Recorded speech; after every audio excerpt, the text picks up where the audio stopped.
और शाम के समय बाधाओं से बचने के लिए आपको पता होगा, आप शक्तिपीठों में जाते होंगे, शक्तिपीठों में सरसों के तेल का दीपक जलता है, सरसों के तेल का दीपक जलता है। चाहे वो कामाख्या मंदिर हो, चाहे विंध्यवासिनी धाम हो, चाहे वैष्णो देवी का धाम हो, चाहे मैहर का धाम हो, सरसों के तेल का दीपक जलता है। सरसों का तेल का दीपक जलाने से व्यक्ति की समस्त प्रकार की रोग बाधाएं विनाश होती। इसलिए शाम के समय उपासना स्थल पर पश्चिम मुंह करके मिट्टी के पात्र में सरसों के तेल का दीपक अवश्य जलाएं। इससे घर में किसी प्रकार की बाधाएं प्रवेश नहीं करती। ठीक, ये इतना, क्योंकि कथा के साथ साथ भौतिक जगत भी हमारा सही रहे, हम सही रहेंगे तभी तो कुछ कर सकेंगे। नंबर 2, जैसे आप अपना जाप करते हैं, जैसे आप अपना जाप करते हैं तो जाप कैसे करिएगा, ध्यान से सुनिए। अगर सुखी रहना है जीवन में तो क्या करना है? 5 बार अपने लिए, 5 बार अपने पति के लिए, 5 बार बच्चों के लिए जो बच्चे हों, ठीक है, 5 बार मकान के लिए, जितने परिवार हैं सबके लिए 5-5 बार। जो भी मंत्र आपके इष्ट देवता के मंत्र हो, नहीं तो सीताराम मंत्र वह सर्व सामान्य। और फिर 5 बार अपने कॉलोनी वालों के लिए, ठीक, 5 बार पूरे वाराणसी के लिए, 5 बार पूरे उत्तर प्रदेश के लिए, और 10 बार भारतवर्ष के लिए, 10 बार विश्व के लिए। कितना हुआ? ज्यादा से ज्यादा 50-55 में सब निपट गया ना।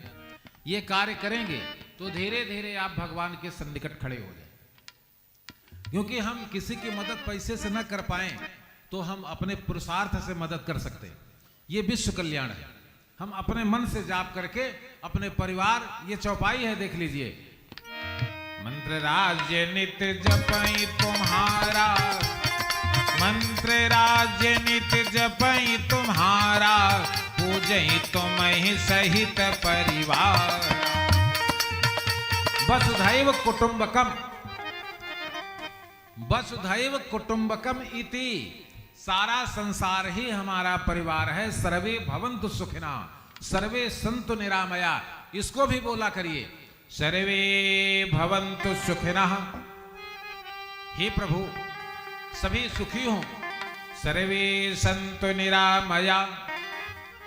सभी आदि दैविक, आदि आध्यात्मिक, आदि भौतिक कष्टों से दूर हो जाएं। सर्वे भद्राणि पश्यन्तु मा कश्चित् दुःख भाग् भवेत्। ये नहीं बोल सकते हैं तो केवल पूरे विश्व के कल्याण की कामना करिए, हाथ में पुष्प ले। ऐसा करेंगे तो आपको, आपकी रक्षा करने के लिए स्वयं भगवान श्री राम, स्वयं भगवान श्री कृष्णचंद्र के रूप में सुदर्शन चक्र लेकर आपके पूरे परिवार की रक्षा करेंगे। जब आप देवताओं का काम स्वयं शुरू कर देंगे। अभी तक अपनी पूजा करते थे ना, लेकिन अपनी पूजा उतनी आवश्यक नहीं है जितना देश की पूजा आवश्यकता। इसलिए जब भारतवर्ष रहेगा तब हम रहेंगे। अब भारतवर्ष ही नहीं रहेगा तो हम कहां रहेंगे? और भी सुनिए, विद्यालय में जाते हैं, 15 अगस्त 26 जनवरी के दिन भारत माता की पूजा करते ना, लेकिन अपने अपने घरों में भारत माता का चित्र लगाए हैं कि नहीं लगाए हैं? अगर न लगाए हो तो कान खोलकर सुन लीजिए। अपने अपने घरों में भारत माता, वही दुर्गा माता। किसी देश को माता नहीं कहा गया। अगर माता कहा गया तो भारतवर्ष को भारत माता कहा गया। इसलिए भारत माता को एक फूल डेली चढ़ाइए। क्योंकि भीष्म से धर्मराज ने शांति पर्व में प्रश्न किया है कि पितामह बताइए, सबसे बड़ी पूजा आवश्यक किसकी है? भीष्म पितामह ने कहा, धर्मराज, देश से बढ़कर के कुछ नहीं। इसलिए भारतवर्ष की जो नक्शा आता है ना, तो भारत माता का एक प्रतिमा पूजा के स्थान पर रखिए या कहीं भी अपने लगाइए ना, और उसको अगरबत्ती या फूल जरूर घुमा दिया करिए। देश का कल्याण होगा तो हमारा भी कल्याण होगा। भगवान श्री राम ने भरत से कहा, भरत जाइए जरूर, लेकिन सब काम छोड़कर क्या करिएगा? बोले, तुमने भरत मानु मम बानी, तुम मुनि भरत मानु मम बानी, पाल्यो पहो में प्रजा रजधार।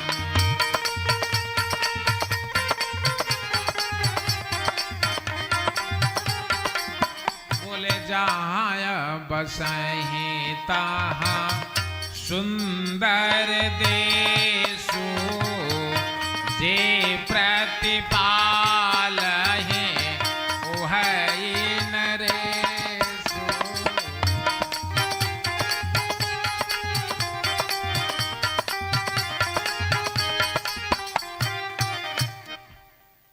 और पुनः हम 1-2 महीना के बाद, दिसंबर जनवरी के बाद फरवरी में पुनः 24 फरवरी से 9 दिवसीय राम कथा है, तो आप लोगों को कार्ड आएगा, आप लोग सभी उपस्थित होइएगा।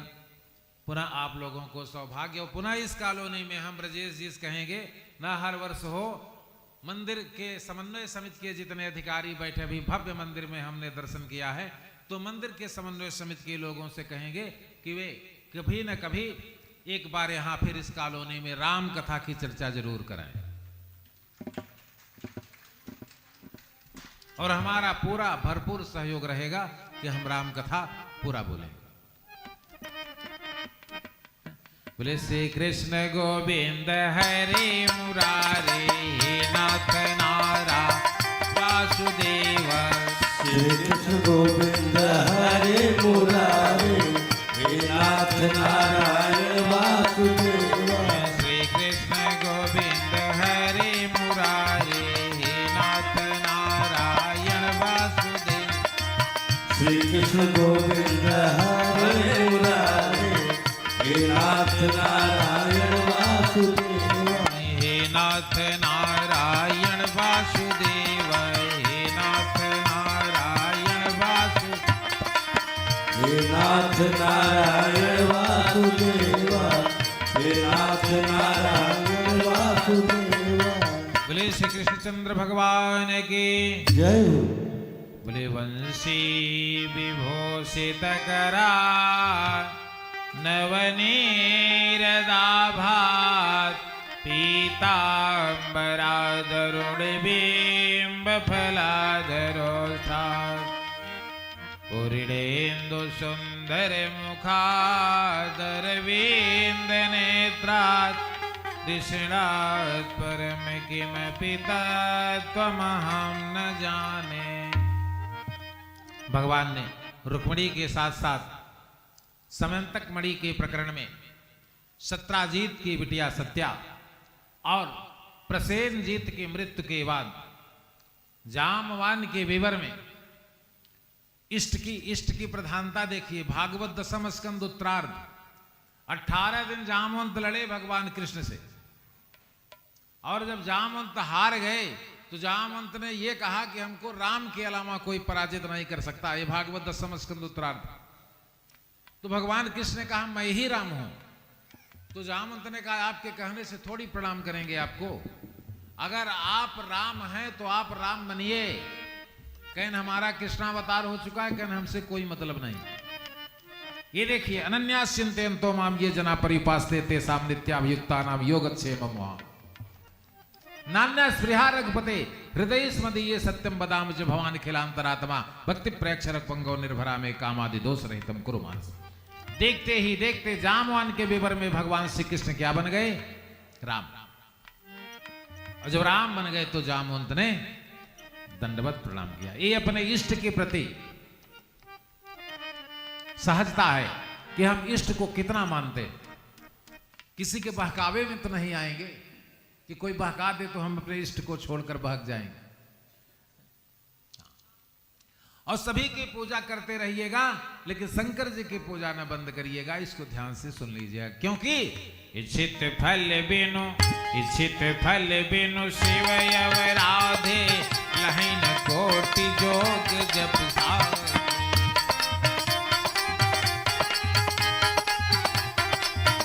इस प्रकार से प्राग ज्योतिषपुर सम्राट भावमासुर को मारकर 16,100 कन्याओं को ले आए। रुक्मिणी सत्यभामा सत्या अनर्थ देश में 7 बैलों के बिगड़े बैलों को एक जुए में जुखड़ करके वहां से नागनजिति नाम की कन्या ले आए। भद्रा और कालिंदी कुल 8 पटरानियों से विवाह किया। ब्रह्मवैवर्त महापुराण कृष्ण जन्मखंड ब्रह्मा ने आकर द्वारिका में 16,108 पटरानियों से विवाह कराया। उसमें राधा जी नहीं, क्योंकि राधा अपर शक्ति हैं। एकैवाहम जगत्यत्रै द्वितीया का ममा परा, वो दिखाई नहीं पड़ सकती। भ्रकुट विलास जास जग होई, ये भगवती राधा है। 16,108 विवाह के बाद भगवान राजसु यज्ञ की श्रेष्ठता में पूर्व के रावण शिशुपाल का सुदर्शन चक्र से सिर काट लिया और पूर्व के कुंभकर्ण दंतवक्त्र को अपनी कौमुद की गदा से उसकी छाती विदीर्ण कर दी। और अर्जुन और भीम को लेकर पूरब के आतंक के पर्याय बने सम्राट मगध नरेश जरासंध को भी लड़कर के समाप्त कर दिया। काशी नगरी, ये जो काशी नरेश थे, इन्होंने वासुदेव पौंड्रक का साथ दे रहे थे। वासुदेव पौंड्रक 2 हाथ लकड़ी का बनवाया था, उसमें यंत्र चालित था, चक्र चल रहा था।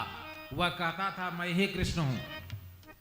2-3 बार भगवान ने उसको सचेत करवाया, लेकिन माना नहीं, क्योंकि काशी नरेश का वरद हस्त था। इसलिए भगवान कृष्ण ने वहां से सुदर्शन चक्र छोड़ते हैं, पूरी काशी नगरी जल करके भस्म हो जाती।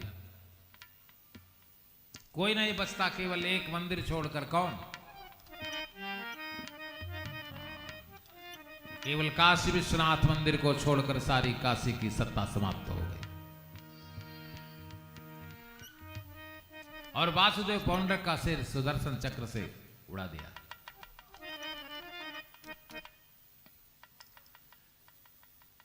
काशी नरेश के पुत्रों ने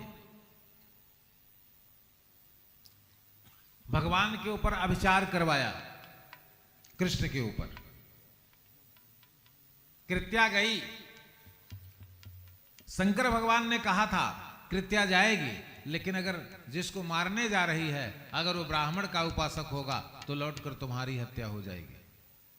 कृत्या तो गई द्वारिका, लेकिन वहां भगवान क्या कर रहे थे? सुदामा का पांव पखार रहे थे। कृत्य वापस आई और काशी नरेश के प्रथम पुत्र को भी समाप्त कर दिया। धीरे धीरे काशी नगरी पुनः अपने, ये इतना जानते हैं कि नहीं जानते हैं काशी विश्वनाथ की स्थापना किसने की है? नहीं नहीं ना, काशी विश्वनाथ की स्थापना किसने की है? वाराणसी में बैठे हैं आप लोग। देखिए हमारे यजमान पत्नी को पता है। काशी विश्वनाथ मंदिर आज का नहीं, प्रलय काल के तत्काल बाद का है। त्रेता में आज से 1.5 करोड़ वर्ष पूर्व राम अपने राज्य में सबसे पहले आकर के काशी विश्वनाथ का दर्शन करके, विंध्यवासिनी का दर्शन करके, रामगया की स्थापना करके प्रयाग में 7 दिन रहे और अयोध्या चले गए। यही उनका पूरा तीर्थ था भगवान श्री राम का। तो समझिए काशी विश्वनाथ मंदिर की प्राचीनता कितनी है। शिव महापुराण, कोट रुद्र संहिता, 12 ज्योतिर्लिंगोपाख्यान। काशी विश्वनाथ भगवान की स्थापना स्वयं विष्णु भगवान और लक्ष्मी ने किया है। इसीलिए विष्णु भगवान की प्रतिमा वहां उपस्थित मंदिर में, इसीलिए ये विश्वनाथ कहे गए। 2 मूर्तियों की स्थापना, एक को भगवान विष्णु ने किया है और एक को राम ने। विष्णु ने जिनको किया है उनका नाम क्या हुआ? बोले विश्वनाथ मम नाथ पुरारी, त्रिभुवन महिमा विदित तुम्हारी।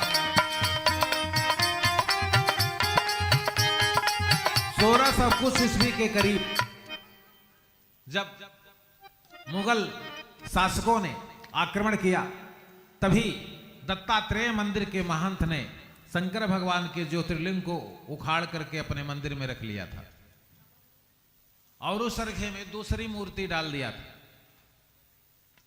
अहिल्याबाई होलकर ने फिर आकर के फिर उस ज्योतिर्लिंग को उसी स्थान पर स्थापित, क्योंकि अर्घा में दूसरा कोई लिंग सेट नहीं होता, वही सेट हुआ है। ठीक आगे चल करके काशी को फिर औरंगजेब ने भी काफी क्षति पहुंचाई। जौनपुर से लेकर के यहां तक के सभी मंदिरों पर औरंगजेब ने क्षति पहुंचाई थी। लेकिन धीरे धीरे अब भारतवर्ष में शासन ऐसा हो गया है कि अब ऐसा नहीं होने पाएगा। अब जो हुआ सो हो गया, अब इनकी सत्ता समाप्त हो जाएगी। इस प्रकार से शिशुपाल और दंतवक्त्र का वध करने के बाद वासुदेव पौंड्रक और काशी नगरी की दशा बिगाड़ते हुए भगवान अब द्वारिकापुरी में विराजमान है। और द्वारिकापुरी में अब उनसे मिलने कौन जा रहा है? कृष्ण से सखा कश्चित ब्राह्मण ब्रह्मवित्तमः विमुक्त इंद्रियार्थेषु प्रसन्नात्मा जितेन्द्रिय। ब्रह्मज्ञानी ब्राह्मण थे सुदामा, जाते न 7 दिन से शालिग्राम को भोग लगाने के लिए नहीं है, लेकिन भगवान से नहीं कह रहे हैं भगवान एक कुंतल चाउर दे दे हमारी आपकी तरह। चाहते तो मांग सकते थे, क्यों? यथा दरिद्र कल्प तरु जाई, यथा दरिद्र कल्प तरु जाई, बहु संपत्ति मांगत सकुचाई। काशु प्रभाव न जाने सोई, यथा हृदय मम संशय होई।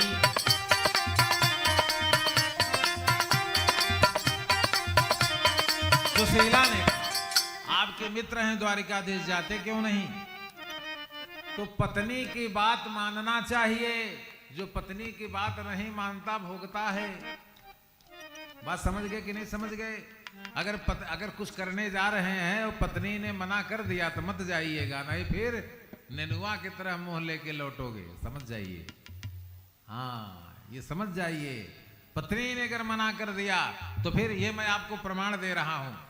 भगवान ने बाली को मारा तो बाली ने कहा क्यों मारा? हमारी तो आपकी कोई दुश्मनी नहीं थी, कहते तो सीता को बुला देते हैं, रावण लेके पहुंचा देता, क्यों मारे आप? तो भगवान फंस गए। भगवान ने कहा इसलिए मारा तुमने अपनी अनुज वधू रखी थी। तो बाली ने कहा महाराज वो तो मनुष्यों के लिए लिखा गया अनुज वधू भगिनी सुतनारी, हम तो मूढ़ पशु योनि में हैं, हमारे ऊपर थोड़ी न लागू होता है। हाँ, फंस गए भगवान। तो भगवान ने कहा तुमने अपने पत्नी का कहना नहीं माना इसलिए मारा। क्या कहा भगवान ने? बोले मूढ़ तो ही अतिशय अभिमाना, नारी से खावन कर सिन काना।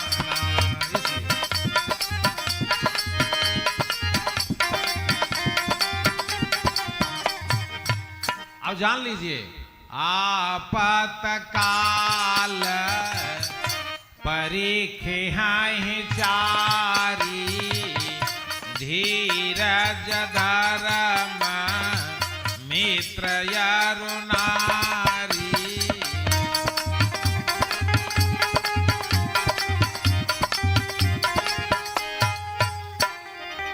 पूरे विश्व का गुंडा था रावण ना, लेकिन वो भी पत्नी की बात मानता था।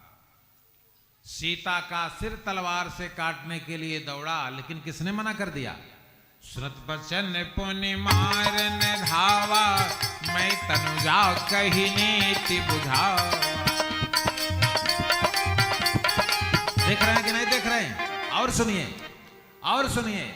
आर्यावर्त के सम्राट भगवान श्री राम, कभी सोने का मृग होता है? नहीं होता ना। लेकिन सीता ने क्या कहा? यह मृग कर यति सुंदर देही, आनहु चरम कहति वैदे।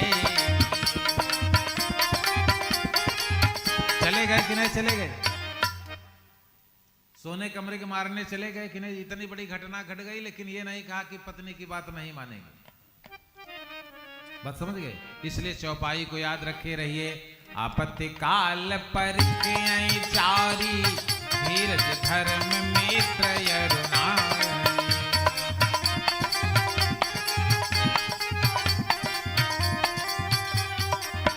अब जैसे झगड़ा उगड़ा हुई है, अब लाठी लेके निकले लगे, अगर पत्नी हाथ पकड़ ले तो लाठी धीरे से धई दिए।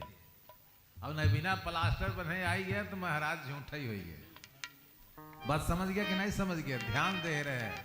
हाँ, इसलिए विवाह के समय ये बातें बताई जाती हैं कि आप जो काम करेंगे पतिदेव, वो बिना मुझसे पूछे नहीं कर सकते।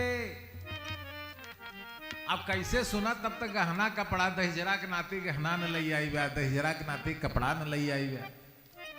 मंत्र तो सुन नहीं रहे थे, मंत्र नहीं सुन रहे थे ना। अगर मंत्र सुनते होते तो बताइए एक पत्नी के कितने पति होते हैं? बताओ। एक पत्नी को कितने पति होते हैं देख ले। अब ब्याह में तो कपड़ा गहना हेरत रहे ना, तो कैसे पता रहे कि एक पत्नी को कितने पति होते। एक कुमारी कन्या को 4 पति निर्धारित किए गए हैं। पहला पति कौन है? अग्निदेव। दूसरा पति है चंद्रमा। तीसरे पति हैं विश्वावसु नाम के गंधर्व। और तब चौथा अपना पति है। अब समझ गए कि नहीं समझ गए? तब तो गहना गिन रहे थे, तब तो कपड़ा गिन रहे थे, श्रृंगार गिन रहे थे, तो जो पंडित बोल रहा था एक मंत्र ही नहीं सुने। बस समझ गए कि नहीं समझ गए? जो भी धर्म का कर्म, भौतिक जगत का कर्म जो भी पति करेगा वो पत्नी से पूछ कर करेगा। ये नहीं कि मनमाना काम करेंगे, अब करेंगे तो भोगेंगे। हमारा काम है बताना ना, अब करेंगे तो भोगेंगे। अब पत्नी का भी कर्तव्य है कि पति जो कहता है उसकी बात को मानना चाहिए। अगर पति जो बोल दिया पत्नी उसके बीच में खंडन कर देती है तो जानते हैं क्या है? बोले सोचिए पुण्यपति पंचक नारी, सोचिए पुण्यपति पंचक नारी, कुटिल कलह प्रिय इच्छाचार।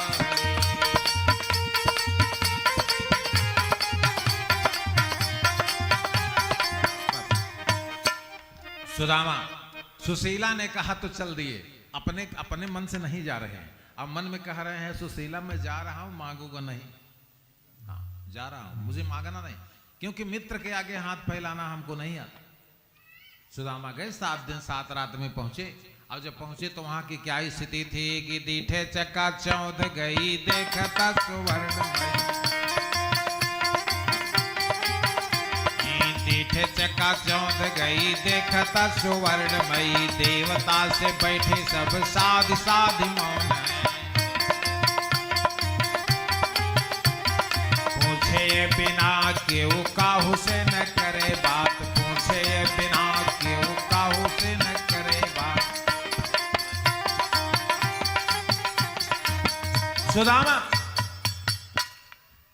6 ड्योढ़ी तक तो गए, लेकिन 6वीं ड्योढ़ी पर उनको नो एंट्री हो गई, क्योंकि भगवान उस समय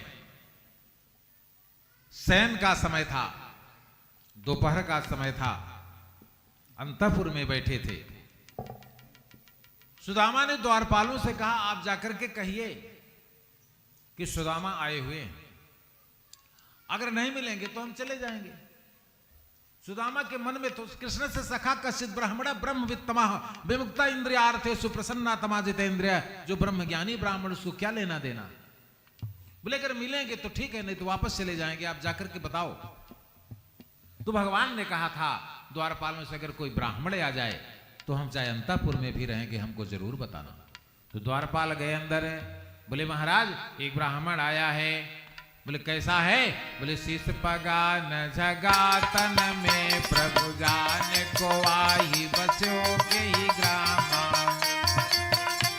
जगा तन में प्रभु जान को आई बसो के ही ग्रामा।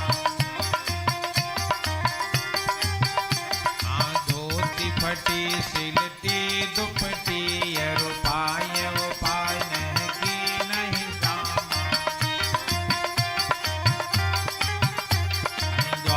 खड़ो दिज दुर्बल देखी रे हो चकी शोभ सुधाय विराज।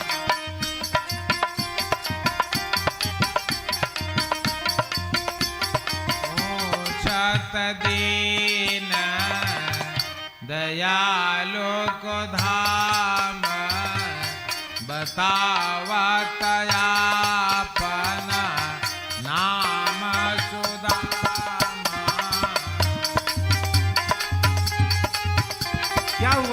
क्या हुआ? बोले बोले द्वारपाल से सुदामा नाम पाणे सुने, बोले द्वारपाल नाम पाणे सुने। छाणे राज काज ऐसी जी की गति, जाने कौन छाणे राज काज ऐसी जी की गति।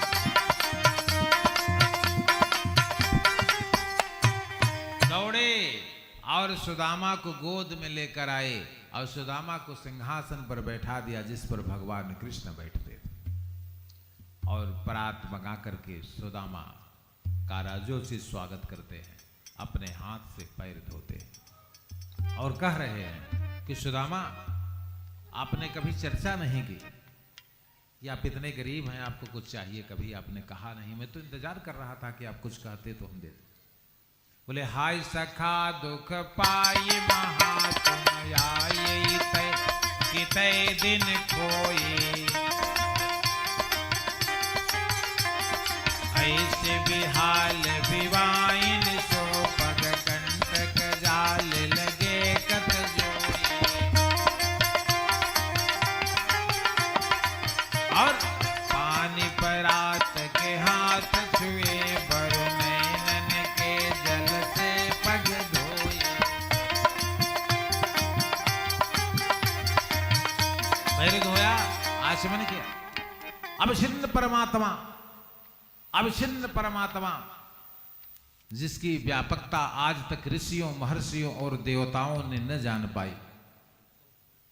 अनुभव गम्य भजहि जहि संता, अनुभव विहीन, कल्पना से परे जिसको देखते हैं संत महर्षि, वह ब्रह्म ब्राह्मण का पैर पखार रहा। राजसी वस्त्र पहनाए और कहा, भाभी ने कुछ भेजा है। कहा, भेजा तो है, 3 मुट्ठी चावल था टूटा हुआ। अब बस 1 मुट्ठी चावल खाए, 2 मुट्ठी खाए, तीसरी खाने लगे तो रुक्मणी ने हाथ पकड़ लिया, रंग कहीं आप समान की हो। 2 लोग किस ब्राह्मण को दे दिए, अगर ये लोग भी दे देंगे तो फिर आप कहां भीख मांगेंगे। सुदामा की बदनामी हो, उठकर खड़े हो गए। सुदामा तो समझ नहीं पा रहे थे। सुदामा उठकर खड़े, अरे सही बात है भाई, किसी के मित्र के घर कोई मित्र आवे और चाय पीने लगे, और मित्र की पत्नी आकर के चाय पकड़ ले कि नहीं नहीं बस हो गया, 2 घूंट पी लिए अब रहने। बताइए, हो गया अपमान न? बोले, यद्यपि जग दारुण दुख नाना, सबसे कठिन जाति अवमान।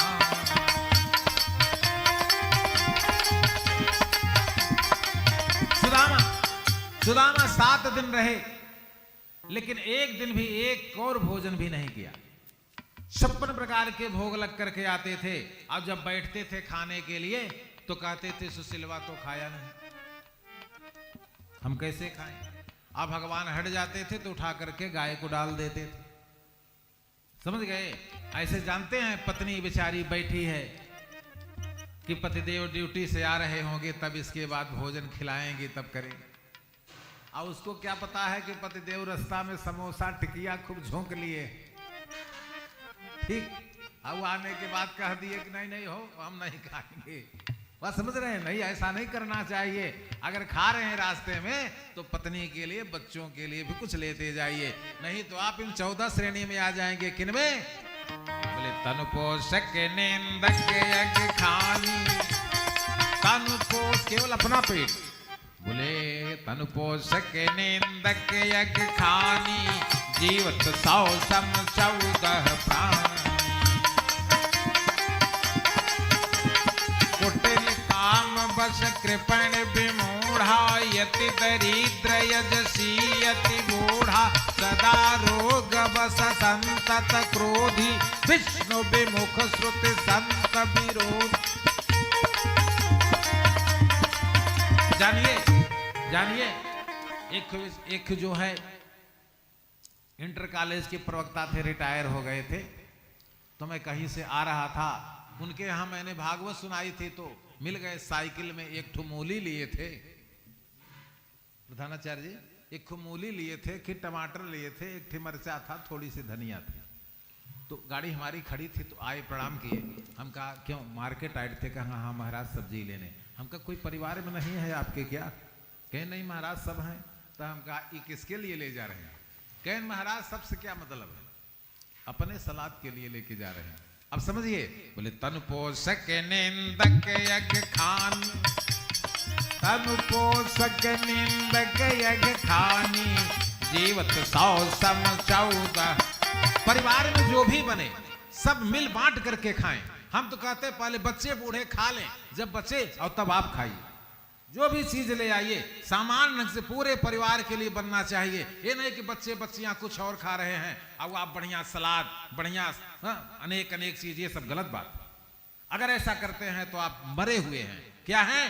तन पोषक नेंदक यज्ञ खानी जीवत 100 सम 14 प्राण।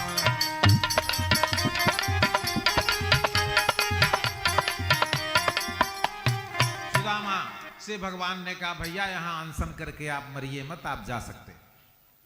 तो सुदामा कहन हमारा वाला कपड़वा दे दीजिए, हम चले जाएंगे।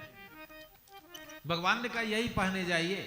नहीं नहीं नहीं, कुल और कपड़े की रक्षा यत्न से करनी चाहिए। कुलम रक्षत यत्नतः पटह रक्षत यत्नतः। पट और कुल, कुल और कपड़े की रक्षा यत्न से करनी चाहिए। समझ गए कि नहीं समझ गए? आजकल लोग पुराना कपड़ा हो जाता है किसी गरीब को नहीं, कतई मत दीजिएगा। अपना पहना हुआ कपड़ा यदि आप किसी गरीब व्यक्ति को उतार कर देते हैं, उसको जो रोग होगा आपको ट्रांसफर हो जाएगा, उसकी जो व्यवस्था होगी आपके ऊपर ट्रांसफर हो जाएगी। ऐसा कभी न करिएगा। जो कपड़े पुराने हो जाएं उन्हें जला दीजिए, उन्हें खन के गाड़ दीजिए, ठीक है, लेकिन किसी को देना हो तो नया कपड़ा दीजिएगा, उतारा हुआ कपड़ा कभी न देना चाहिए। सुदामा की कथा से सावधान होकर के सुनिए। उन्होंने कहा ये राजसी वस्त्र आप अपना रखिए, हमें हमारा वस्त्र चाहिए। क्योंकि एक वैज्ञानिक कारण भी है, संक्रमण होते हैं रोग। रोगी के पास बैठने से भी रोग संक्रमण होता है, रोगी से बोलने चालने से भी, पापी के पास बैठने से उसका पाप उतरकर आपके ऊपर संक्रमण करता है। इसलिए वस्त्र को कभी चंडाल को, ऐसे वैसे व्यक्तियों को नहीं देना चाहिए कि उसके जो भाग्य कर्म में लिखा है वो हमारे ऊपर उतर जाए। ठीक इस प्रकार से अपना कपड़ा ले लिए। और कुल की रक्षा कैसे करनी चाहिए? बेटियां विद्यालय जा रही हैं, बेटे विद्यालय जा रहे हैं, विद्यालय से आने का समय अगर 10 मिनट है, अगर 15 मिनट हो गया तो पूछिए कहां थे। और गार्जियन अगर ऐसा नहीं करता तो एक दिन धोखा खाएगा। इसलिए कुल और कपड़े की रक्षा यत्न से करनी चाहिए। वृत्तम यत्नेन संरक्षेद वित्तम एति चयाति च अक्षीणो वृत्तता क्षीणो वृत्तमस्तु हतो हता। परिवार के चरित्र की रक्षा, अपने चरित्र की रक्षा यत्न से करनी चाहिए, धन तो फिर आए जाएगा। समझ गए कि नहीं समझ गए? ये भागवत है, ऐसा करोगे तो भागवत बन जाओगे। भागवत महापुराण में सुदामा को सब कुछ दे दिया, विश्वकर्मा को भेजकर उनके पूरे नगर को स्वर्णिम नगर बनवा दिया, धन धान्य से भरवा दिया। लेकिन सुदामा ठहरे सन्यासी, वो 1-2 दिन उसमें रहे, 1-2 दिन गिरा उरा हुई, छटका उटका हुई मार्बल। डड़ाई लेकर चलने वाला ब्राह्मण अस्थि मात्र हो रहे हो शरीरा, अब मार्बल उर्बल पे छटके होंगे तो कहन भैया सुशीला तुम ही रहो महल में, मुझे नहीं रहना है, मेरी मड़ही ही ठीक है। पुनः आकर के एक कुश का मड़ही लगा लिए और उसी में रहने लगे, उसी में उनका भोजन जाता था। इस प्रकार से भागवत के 10वें स्कंद में भगवान कृष्ण के द्वारा सांब नाम के लड़के को मूसल बांध करके, साड़ी पहना करके दुर्वासा से घोर श्राप दिलवा दिया पूरे यदुवंश को। दुर्वासा ने श्राप दे दिया, जाओ ऐसा मूसल जनेगी, जनई संतियो मंदा मुसलाम कुलनाशनम, ऐसा मूसल जनेगी पूरे यदुकुल का विनाश हो जाएगा। अब भगवान उसको पिसवा कर फेंक रहे थे, एक दुष्ट लड़का था उसने पूरा फेंक दिया, वही मछली खाई थी, फिर व्याधे के हाथ लगा, जिस बाण से भगवान को पैर में व्याधे ने बाण मारा। और इस प्रकार से भगवान का महाप्रयाण। और भागवत के 11 स्कंद में दत्तात्रेय के 24 गुरुओं की कथा, पृथ्वी वायु आकाश आपोग्नि। अगर एक दिन की कथा कहें तो एक दिन लगेगा। पृथ्वी की कथा कम से कम 2 घंटे, पृथ्वी वायु 2 घंटे, आकाश 2 घंटे, पृथ्वी वायु आकाश आप पानी 2 घंटे, समुद्र आपोग्निश चंद्रमा 2 घंटे, रवि सूर्य 2 घंटे, आपोग्निश चंद्रमा रवि कपोतो अजगर सिंधु पतंगौ मधुकृत गजः मधुहा हरिणा मीनः पिंगला कुरोर्भकः कुमारी सर्कित सर्पः पूर्णनाभि सपेश्वरः। ये दत्तात्रेय के 24 गुरुओं की कथा सुनाई। और भागवत सुनते सुनते भागवत के अंतिम श्लोक के पहले ही तक्षक एक फल के अंदर कीड़ा बन करके आ गया था। सुखदेव जी ने कहा, परीक्षित तक्षक आ चुका है। इधर उधर देखने लगे, कि तुम्हें न दिखाई पड़ेगा। जैसे ही अंतिम श्लोक में बोल रहा हूं, तुम ब्रह्म का ध्यान करना और हम तुम्हारे प्राणों को अपने में विलीन। त्वं ब्रह्मं परमं ब्रह्मं, त्वं ब्रह्मं परमं पदम। तक्षक निकलकर जब तक परीक्षित को काटता, तब तक परीक्षित के प्राण को सुखदेव जी अपने प्राणों में विलीन कर लिया। बोले श्री कृष्ण गोविंद हरे मुरारे, नाथ नारायण वासुदेव। श्री कृष्ण गोविंद हरे मुरारे, हे नाथ नारायण वासुदेव।